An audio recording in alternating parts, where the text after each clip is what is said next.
ನೋಡ್ರಿ ನಾನು ಇವತ್ತು ಆಲ್ರೆಡಿ ಪಕ್ಷ ಉಚ್ಚಾಟನೆ ಮಾಡಿದೆ. ಬಹುಶಃ ಪಕ್ಷ ಉಚ್ಚಾಟನೆ ಮಾಡಿದ ನಂತರ ಇವತ್ತು ಉಚ್ಚಾಟನೆ ಆಗ್ಲಿಕ್ಕೆ ಕಾರಣ ಯಾರು? ನಮ್ಮಲ್ಲಿದ್ದಂತ ನಾವೇ ಒಬ್ರಿಗೆ ತಿಳಿಯಾರ್ದಂತ ಒಬ್ಬರಲ್ಲಿ ಕಿವಿಗೆ ಅವ್ರ ಕಿವಿಯಲ್ಲಿ ಇವ್ರು ಓದೋದು, ಇವ್ರ ಕಿವಿಯಲ್ಲಿ ಅವರು ಹೇಳೋದಕ್ಕೆ ಕಾರಣ ಅವ್ರು ಇವತ್ತು ಉಚ್ಚಾಟನೆ ಆಗಿರ್ಬೋದು.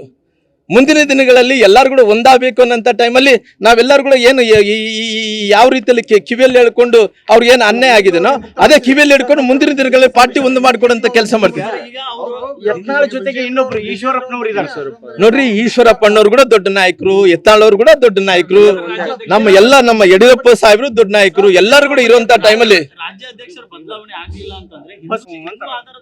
ನೋಡ್ರಿ, ಭಾರತೀಯ ಜನತಾ ಪಾರ್ಟಿನೇ ಇವತ್ತು ಹಿಂದುತ್ವ ಇರುವಂತ ಪಾರ್ಟಿ.